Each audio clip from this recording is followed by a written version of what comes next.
मी अनघा, वय 34 वर्ष. मुंबईच्या एका छोट्याशा 1 BHKमध्ये फ्लॅटमध्ये मी एकटीच राहत होते. 3 वर्षापूर्वी एका भीषण अपघातात माझ्या पतीचे निधन झाले आणि त्यानंतर माझे आयुष्य अगदी निराश झाले. सकाळी उठणे, ऑफिसला जाणे, संध्याकाळी घरी येणे, जेवण करणे आणि झोपणे हे सगळे एखाद्या यंत्रासारखे चालू होते. कधी रात्री अंथरुणावर पडल्यावर मनात विचार यायचा की अजून किती दिवस असेच एकटे जगायचे. गावी राहणाऱ्या माझ्या आईवडिलांना माझी खूप काळजी वाटायची. त्यांनी मला वारंवार सांगितले, अनघा, घरात एखादा मदतनीस ठेव. स्वयंपाक आणि साफसफाईचे काम होईल तर तुलाही घरात कोणाचा तरी आधार होईल. मी सुरुवातीला नकार दिला. आई, मला कोणाची गरज नाही. पण सत्य हे होते की तो एकटेपणा मला हळूहळू आतून पोखरत होता. शेवटी एक दिवस मी होकार दिला. आईने गावाकडून एक मुलगा पाठवला. त्याचे नाव होते सुमित. वय अंदाजे 25-26 वर्ष. तो घरी आला तेव्हा मी दार उघडले. सुमित उंच, सडपातळ आणि शांत डोळ्याचा मुलगा होता. अंगात साधा शर्ट आणि पॅन्ट घातलेला तो हात जोडून म्हणाला, नमस्कार मॅडम, मी सुमित. तुमच्या आईने मला पाठविले आहे. आत ये, मी म्हणाले. त्याचा आवाज खोल आणि विश्वासार्ह वाटला. मी त्याला छोट्याशा गेस्ट रूममध्ये राहण्याची व्यवस्था दाखवली आणि घरातील नियम समजावले. रोज सकाळी चहा नाश्ता तयार करायचा आणि दुपारी आणि रात्रीचे जेवण. तसेच मला घर स्वच्छ ठेवणे ही तुझी जबाबदारी असेल. मी ऑफिसला जात असल्यामुळे मला सगळे काम वेळेवर हवे. तो फक्त मान हलवून म्हणाला, जी मॅडम, मी पूर्ण लक्ष देईन. पहिल्या 2-3 दिवसात तो फारसा बोलायचा नाही, फक्त आपले काम करायचा. सकाळी मी उठायच्या आधीच चहा आणि नाश्ता तयार असायचा. मी ऑफिसला निघताना तो दारापर्यंत यायचा आणि म्हणायचा, मॅडम, काळजी घ्या. मी फक्त हसून होकार द्यायची. पण हळूहळू त्याचा छोट्या गोष्टींनी माझे लक्ष वेधून घ्यायला सुरुवात केली. मी एकदा पावसात पूर्ण भिजून घरी आले. थंडीने माझे अंग कापत होते. दार उघडताच सुमितने धावत जाऊन एक उबदार टॉवेल आणून दिला. मॅडम, हे घ्या, आधी डोके पुसून घ्या. गरम चहा तयार आहे, असे म्हणत त्याने चहाचा कप माझ्या हातात दिला. त्याचे हात मजबूत पण नाजूक होते. मी चहाचा घेताना त्याच्याकडे एकटक पाहत राहिले. कितीतरी दिवसांनी कोणाच्या हातून अशा प्रेमाने चहा मिळाला होता. रात्री झोपताना मनात विचार यायचा, अनघा, हे काय चालले आहे? तो तर फक्त एक नोकर आहे, पण तरी त्याची ती काळजी मनाला एक वेगळाच दिलासा देऊन जात होती. दुसऱ्या आठवड्यापासून तो जरा जास्त बोलायला लागला. मॅडम, आज मी ताजी भाजी आणली आहे, तुम्हाला आवडेल का? किंवा तुम्ही खूप काम करता, थोडे आराम करत जा. त्याचे बोलणे गावाकडचे, सोपे आणि प्रामाणिक होते. एक संध्याकाळी मी ऑफिसमधून रडत घरी आले. कामात चुका झाल्यामुळे बॉसने सगळ्यांसमोर मला खूप ओरडले होते. दार उघडताच सुमितने माझे रडलेले डोळे पाहिले आणि त्याचा चेहरा लगेच काळजीने व्याकुळ झाला. मॅडम, काय झाले? बसा ना, असे म्हणत त्याने पाण्याचा ग्लास आणला आणि तो माझ्या शेजारी उभा राहिला. मी काही बोलले नाही, पण तो शांतपणे म्हणाला, एकटे राहणे खूप कठीण असते.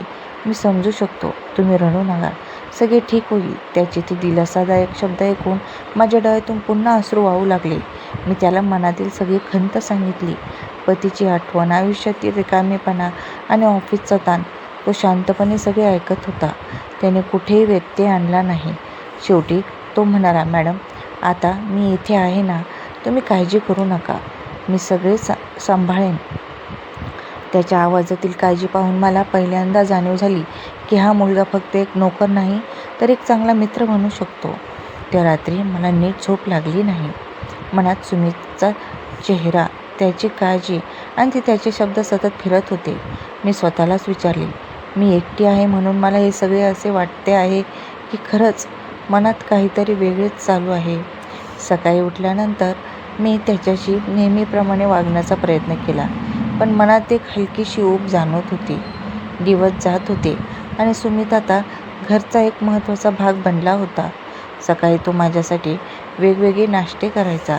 कधी पोहे, कधी उपमा, तर कधी स्पेशल चिवडा. मॅडम, तुम्हालाही आवडते ना, असे तो विचारायचा. मी होकार देताना त्याचे हसणे पाहून माझे मन हलके व्हायचे. रविवारी आम्ही बराच वेळ गप्पा मारायचो. तो आपल्या गावची, शेतीची आणि कुटुंबाची कहाणी सांगायचा. मला गावी जाऊन शेती करायची आहे, पण सध्या पैशाची सोय नाही म्हणून मी इथे शहरात आलोय, असे तो सांगायचा. मीही त्याला माझ्या आयुष्याबद्दल सांगायचे. हसत खेळत वेळ कसा निघून जायचा ते समजायचेच नाही. त्याच्या बोलण्यात एक वेगळेच आकर्षण होते. त्याचे डोळे माझ्याकडे पाहताना एक वेगळीच गंभीरता दाखवायचे. एकदा घरात खूप थंडी जाणवत होती, तेव्हा त्याने आपला स्वेटर काढून माझ्या खांद्यावर टाकला. मॅडम, थंडी लागेल, हे घ्या ना. त्याच्या स्वेटरची ऊब मला जाणवली आणि त्या क्षणी मनात प्रेमाची एक हलकी लहर उठली. मी लगेच स्वतःला सावरले. अनघा, हे काय विचार करतेस तू? पण एकटेपणा वर्षानुवर्ष सहन केल्यानंतर अशा छोट्या गोष्टीही मनाला खूप मोठ्या वाटू लागतात. दिवसेंदिवस सुमित आणि माझ्यातील जवळीक अधिक वाढत गेली. आता आम्ही फक्त नोकर आणि मालकीण राहिलो नव्हतो, तर आमच्यात एक गोड मैत्री निर्माण झाली होती. सकाळी उठल्यानंतर त्याचा हसरा चेहरा पाहून माझा दिवस सुरू व्हायचा. तो चहा घेऊन यायचा आणि हसत म्हणायचा, अनघादी, आज तुम्ही खूप सुंदर दिसत आहात. मी लाजून हसायची आणि म्हणायची, तूही छान दिसतोस सुमित. ऑफिसमध्ये असतानाही मला त्याचीच आठवण यायची. संध्याकाळी घरी परतताना माझी पावले आपोआप जलद पडायची. दार उघडताच तो आनंदाने माझे स्वागत करायचा. एकदा मी खूप थकले होते, तेव्हा त्याने स्वतः माझे शूज काढले आणि म्हणाला, तुम्ही बेडवर बसा, मी तुमचे पाय दाबून देतो. मी सुरुवातीला विरोध केला, पण तो ऐकायला तयार नव्हता. त्याने हळूहळू माझे पाय दाबले. त्याच्या हाताच्या स्पर्शाने मला एक वेगळी शांतता मिळाली. सुमित, तू नसतास तर माझे काय झाले असते? मी हळूच म्हणाले. तो थांबला. माझ्या डोळ्यात पाहत म्हणाला, मी सदैव तुमच्यासोबत आहे. तुम्हाला कधीही एकटे पडू देणार नाही. त्याच्या शब्दांनी माझे हृदय भरून आले. मी त्याच्या हातावर हात ठेवला. त्या शांततेतही आमच्यात खूप काही बोलले गेले होते. एका संध्याकाळी आम्ही बाल्कनीत बसलो होतो. हवेत हलकासा गारवा होता. सुमितने माझ्या शेजारी बसत विचारले, तुम्हाला कधी एकटेपणाची भीती वाटते का? मी खरे सांगून टाकले, खूप वाटते सुमित, पण तू आल्यापासून ती भीती कमी झाली आहे. तो हसला आणि त्याने माझा हात हातात घेतला. आमच्या बोटांमध्ये बोटे गुंतली. अनघा, मला आता तुमच्याशिवाय काही सुचत नाही, तो अत्यंत भावूक होऊन म्हणाला. त्याच्या डोळ्यात माझ्याबद्दलचे प्रेम स्पष्ट दिसत होते. मीही मनातील भावना लपवू शकले नाही.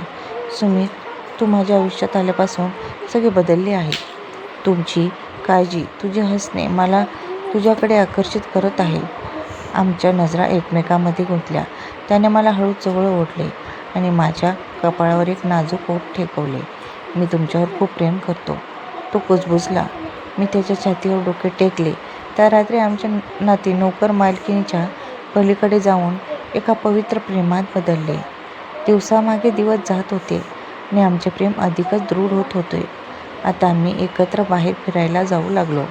एकदा आम्ही समुद्रकिनाऱ्यावर गेलो असता लाटांकडे पाहत सुमित म्हणाला, अनघा, या लाटांसारखे आपले प्रेमही कधी संपणार नाही ना? मी त्याच्या खांद्यावर डोके ठेवून हसले. आम्ही भविष्याची स्वप्ने रंगवू लागलो. गावाकडे जाऊन एक छोटेसे घर बांधायचे, शेती करायची आणि सुखाचा संसार करायचा. एका रविवारी सुमितने घरात मेणबत्त्या लावून एक सुंदर रोमॅन्टिक वातावरण तयार केले होते. त्याने माझ्या आवडीचे जेवण बनवले होते. आम्ही जेवायला बसलो तेव्हा त्याने माझा हात हातात घेतला आणि अत्यंत आदराने विचारले, अनघा, तू माझ्याशी लग्न करून आयुष्यभर माझी जोडीदार बनशील का? ते ऐकून माझ्या डोळ्यात आनंदाश्रू आले. मी न थांबता म्हणाले, हो सुमित, मी तयार आहे. आम्ही एकमेकांना घट्ट मिठी मारली. माझा वर्षानुवर्षाचा एकटेपणा आता पूर्णपणे संपला होता. सुमितच्या रूपाने मला माझा खरा जोडीदार आणि आयुष्याचा आधार मिळाला होता. आता आम्हाला भविष्याची कोणतीही भीती नव्हती, कारण आम्ही दोघे एकमेकांच्या साथीने एक नव्या आयुष्याची सुरुवात करणार होतो. पुढे लग्न ठरल्यानंतर आमच्या आयुष्याला एक नवीन दिशा मिळाली होती. आम्ही दोघांनी कोर्टात अत्यंत साधेपणाने लग्न केले.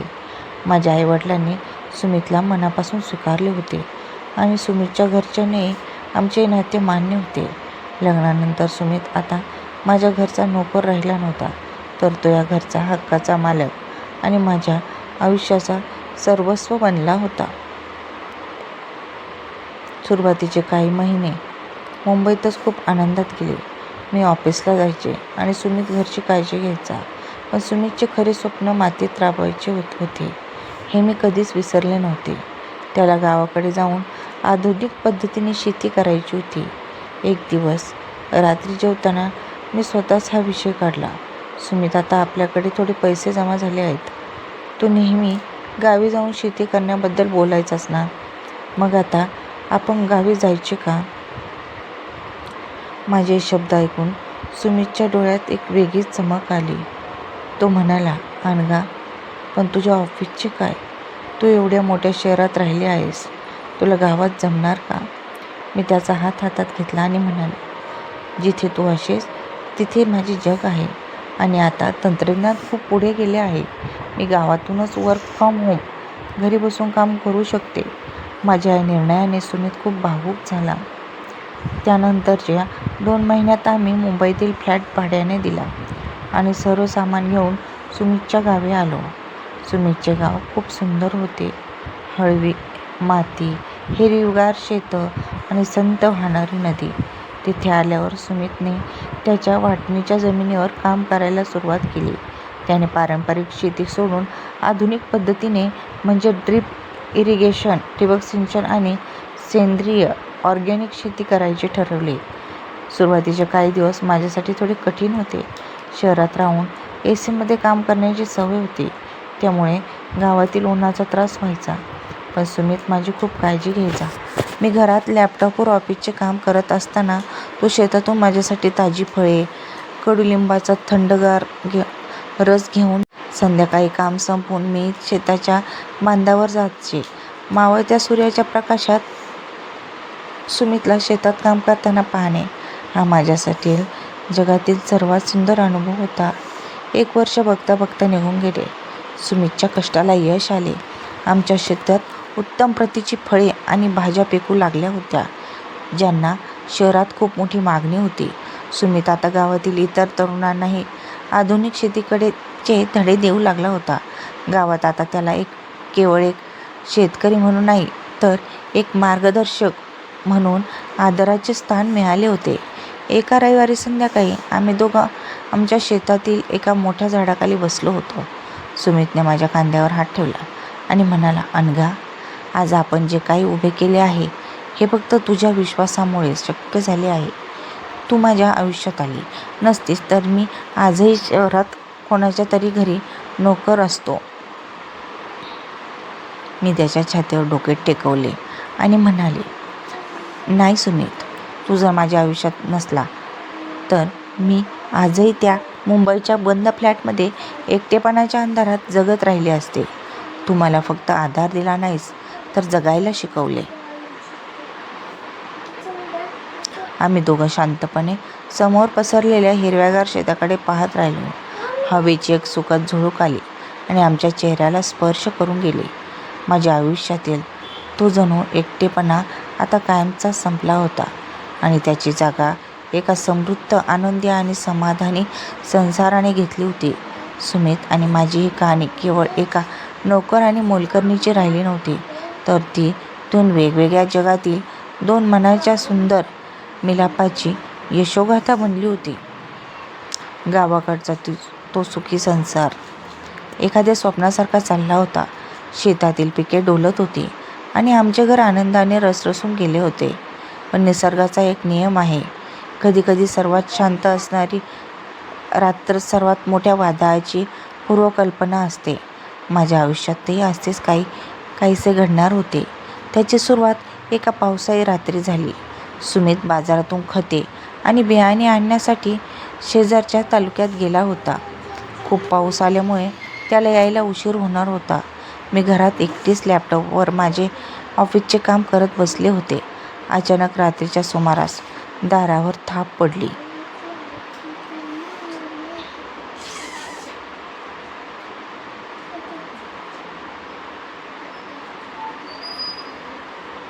यावेळी कोण आले असेल असा विचार करत मी दार उघडले. समोर गावातील पोस्टमन उभा होता. त्याच्या हातात एक जुने आणि थोडे चुरगळलेले पार्सल होते. मॅडम, सुमित भाऊंचे एक पार्सल आहे. खूप जुना पत्ता होता, त्यामुळे हुडकायला वेळ लागला, असे म्हणून त्याने पार्सल माझ्या हातात दिले आणि तो निघून गेला. पार्सलवर पाठवणाऱ्याचे नाव नव्हते, फक्त सुमितचे नाव आणि मुंबईचा एक जुना पत्ता होता. मी उत्सुकतेपोटी ते पार्सल उघडले. आत काही जुनी कागदपत्रे आणि एक डायरी होती, सुमितची डायरी. मला आश्चर्य वाटले, कारण सुमितने कधीच डायरी लिहिण्याबद्दल मला सांगितले नव्हते. मी कुतूहलाने डायरीची पाने उलटू लागले. सुरुवातीला काही गावाकडच्या गोष्टी हिशोब होते. जशी मी मधली पाने वाचू लागले तसे माझ्या अंगावर काटा आला. डायरीच्या एका पानावर लाल शाईने मोठे गोल केले होते आणि त्यात 2 नावे लिहिली होती. माझे जुने नाव अनघा आणि माझ्या दिग्वंत पतीचे नाव. त्याखाली एक विशिष्ट तारखेची नोंद होती, 3 वर्षापूर्वीची 30 तारीख, ज्या दिवशी माझ्या पतीचा कार अपघातात मृत्यू झाला होता. माझे हात थरथरू लागले. मी पुढे वाचू लागले. तेथे सुमितच्या हस्ताक्षरात लिहिले होते, शहरात काम शोधणे हे फक्त एक निमित्त आहे. अनघाच्या जवळ जाण्याचा हाच एकमेव मार्ग आहे. जे मुंबईत अपूर्ण राहिले ते गावात पूर्ण करावे लागेल. तिला वाटते की मी अपघाताने तिच्या आयुष्यात आलो, पण त्यानंतरची 2 पाने फाडलेली होती. माझ्या डोक्यातील विचार चक्रावून गेले. सुमित माझ्या पतीला ओळखत होता. सुमित आमच्या आयुष्यात अपघाताने आला नव्हता, तर तो एक सुनियोजित कट होता. पण का? तो माझ्याशी इतका प्रेमाने का वागला? त्याच वेळी बाहेर विजांचा कडकडाट झाला आणि घराची वीज अचानक गुल झाली. संपूर्ण घरात गडद अंधार पसरला. माझ्या छातीत धडधड वाढायला लागली. मी हातातील डायरी घट्ट पकडून सोफ्यावरून उठले. तेवढ्यात मागून एक थंड आणि शांत आवाज आला. अनघा, अंधारात काय वाचत आहेस? मी दचकून मागे पाहिले. घराचे मुख्य दार बंदच होते. पण सुमित आत कधी आला? सुमित खिडकीजवळ उभा होता. विजेच्या एका कडकडात मला त्याचा चेहरा दिसला. त्याच्या चेहऱ्यावर ते नेहमीचे साधे आणि प्रामाणिक हसू नव्हते, तर एक गूढ आणि भयान शांतता होती. त्याच्या हातात पावसाच्या पाण्याचे थेंब टपकत असलेली एक जुनी लोखंडी चावी होती. सुमित, तू कधी आलास? आणि हे काय आहे? मी थरथरत्या आवाजात डायरीकडे बोट दाखवत विचारले. सुमित हळूहळू माझ्या दिशेने सरकू लागला. त्याचा प्रत्येक पाऊल माझ्या हृदयाची धडधड वाढवत होते. तो अगदी माझ्या जवळ आला. त्याने माझ्या हातातील डायरी हळूच काढून घेतली आणि म्हणाल्या, काही गोष्टी भूतकाळातच राहिलेल्या चांगल्या असतात अनघा. तू ही डायरी उघडायला नको होतीस. तू कोण आहेस सुमित? आणि माझ्या पतीच्या अपघाताशी तुझा काय संबंध आहे? मी भीतीने आणि रागाने ओरडले. सुमितने एक दीर्घ श्वास घेतला. त्याचे डोळे कधीच गंभीर झाले. तो खिडकी बाहेर पाहत शांतपणे म्हणाला, 3 वर्षापूर्वी त्या हायवेवर जो अपघात झाला तो एक अपघात नव्हता अनघा. तो एक खून होता. आणि तो खून मी केला नव्हता, तर तो मी रोखण्याचा प्रयत्न करत होतो. हे ऐकून माझे पाय जमिनीला खिळले. सुमित पुढे म्हणाला, तुझ्या पतीचा शत्रू दुसरा कोणी नसून तुझ्याच अगदी जवळचा व्यक्ती आहे, ज्याने मलाही अडकवण्याचा प्रयत्न केला. मी तुझ्या घरात नोकर म्हणून आलो, ते तुझ्यावर प्रेम करायला नाही, तर तुला त्या धोक्यापासून वाचवायला. कारण तो माणूस अजूनही तुझ्या मागावर आहे आणि आज रात्री तो या गावात पोहोचला आहे. तेवढ्यात आमच्या घराच्या मुख्य दरवाजाची कडी बाहेरून कोणीतरी जोरात हलवू लागले. बाहेरून एक अनोळखी आणि जड आवाज आला, सुमित, दार उघड. मला माहीत आहे तू आणि अनघा आतच आहात. सुमितने लगेच माझा हात पकडला. त्याचे हात पूर्वीसारखेच उबदार होते, पण आता त्यात एक वेगळीच भीती आणि संरक्षण होते. तो माझ्याकडे पाहत कुजबुजला, अनघा, आता तुला माझ्यावर विश्वास ठेवावाच लागेल, कारण खेळ आता सुरू झाला आहे. आता अनघासमोर कोणते सत्य येणार? बाहेर उभा असलेला तो तिसरा माणूस कोण आहे हे जाणून घेण्यासाठी कथेचा पुढचा भाग पाहावा लागेल. हा सस्पेन्स तुम्हाला कसा वाटला? दारावर पडणाऱ्या त्या भीषण थापा आणि बाहेरून येणारा तो जड आवाज ऐकून माझे हृदय घशाशी आले. सुमितने तत्काळ माझा हात पकडला आणि मला मागच्या स्वयंपाकघराच्या दिशेने ओढले. अनघा, शांत राहा, घाबरू नकोस, सुमित अत्यंत सावध आवाजात म्हणाला. सुमित, बाहेर कोण आहे? आणि तू म्हणालास की माझ्या पतीचा अपघात झाला नव्हता. मग नक्की काय घडले होते? मी भीतीने थरथरत विचारले. सुमितने खिडकीबाहेर नजर ठेवत झपाट्याने बोलवायला सुरुवात केली. अनघा, 3 वर्षापूर्वी तुझ्या पतीच्या म्हणजेच अविनाशच्या कंपनीत एक मोठा आर्थिक घोटाळा झाला होता. अविनाशने समजावले होते की त्याचा पार्टनर आणि तुझा मानलेला भाऊ दिग्विजय हाच त्या घोटाळ्याचा मुख्य सूत्रधार आहे. अविनाश त्या रात्री दिग्विजयविरुद्धचे सगळे कागदपत्रे पुरावे घेऊन पोलिसात जाणार होता, पण दिग्विजयने हायवेवर अविनाशच्या कारचा अपघात घडवून आणला. हे ऐकून मला धक्काच बसला. दिग्विजय, ज्याला मी माझा भाऊ मानत आले होते, त्याने अविनाशच्या मृत्यूनंतर मला धीर दिला होता. तोच अविनाशचा मारेकरी होता. पण यात तू कुठे येतोस सुमित? मी विचारले. मी त्या रात्री हायवेवरील एका धाब्यावर काम करत होतो, सुमितने खुलासा केला. मी तो अपघात स्वतःच्या डोळ्यांनी पाहिला. दिग्विजयच्या माणसांनी अविनाशची कार दरीत ढकलली होती. मी पोलिसात साक्ष द्यायला निघालो होतो, पण दिग्विजयने मलाच खोट्या केसमध्ये अडकवण्याची धमकी दिली आणि माझ्या गाडगुल्या कुटुंबाला संपवण्याची भीती घालवली. मी तिथून पळून गेलो, पण मला पश्चाताप होत होता. जेव्हा मला समजले की दिग्विजय आता तुझी मालमत्ता बळकावण्यासाठी आणि तुला संपवण्यासाठी तुझ्यावर पाळत ठेवत आहे, तेव्हा मी तुझ्या आईवडिलांच्या संपर्कात आलो. एका विश्वासू ओळखीच्या माध्यमातून मी तुझ्या घरात नोकर म्हणून आलो, जेणेकरून मी तुझ्यावर 24 तास लक्ष ठेवून तुझे संरक्षण करू शकेन. तेवढ्यात एका मोठ्या आवाजासह आमच्या घराचे मुख्य दार तुटले. अंधारातून टॉर्चचा प्रकाश टाकत 3 माणसे आत आली. त्याच प्रकाशाच्या मागे ज्याचा चेहरा चमकला तो दुसरा कोणी नसून दिग्विजय होता. त्याच्या हातात बंदूक होती. वा सुमित, खूप छान कथा सांगितलीस. दिग्विजय क्रूरपणे हसत म्हणाला. अनघा, हा तुझा नोकर खूप हुशार निघाला. मी 3 वर्ष शोधत होतो की अविनाशच्या मृत्यूचा एकमेव साक्षीदार कुठे लपलाय आणि तो थेट तुझ्याच घरात तुझा नवरा बनून बसलाय. दिग्विजय, तू अविनाशला मारलंस?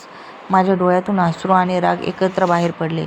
हो, मीच मारले, कारण तो माझ्या मार्गात येत होता आणि आज तू आणि हा सुमित दोघेही संपणार आहात. सुमितच्या डायरीसह अविनाशचे सगळे पुरावे इथेच जाऊन खाक होतील. गावात रात्रीच्या वेळी शॉर्ट सर्किटमुळे घरात आग लागली असे जगाला वाटेल. दिग्विजयने बंदुकीचा घोडा मागे ओढत म्हटले. दिग्विजयने सुमितवर गोळी झाडण्यासाठी हात वर केला. तेवढ्यात सुमितने माझ्या लॅपटॉपचे टेबल दिग्विजयच्या दिशेने जोरात भिरकावले. बंदूक दिग्विजयच्या हातातून सुटली. सुमितने जीवाची पर्वा न करता दिग्विजयच्या माणसावर झेप घेतली. घरात अंधारातच हाणामारी सुरू झाली. अनघा, पळ, बाहेर निघ, सुमित ओरडला. पण मी पळणार नव्हते. माझ्या मनात आता भीतीची जागा एका रणरागिणीने घेतली होती. मी बाजूला पडलेली लोखंडी फुकणी हातात घेतली आणि मागून येणाऱ्या दिग्विजयच्या माणसाच्या डोक्यावर जोरात प्रहार केला. तो खाली कोसळला. तेवढ्यात बाहेर अचानक लाल निळ्या दिव्यांचा प्रकाश चमकला आणि सायरेन्सचा आवाज घुमला. पोलिसांच्या गाड्या आमच्या अंगणात येऊन थांबल्या.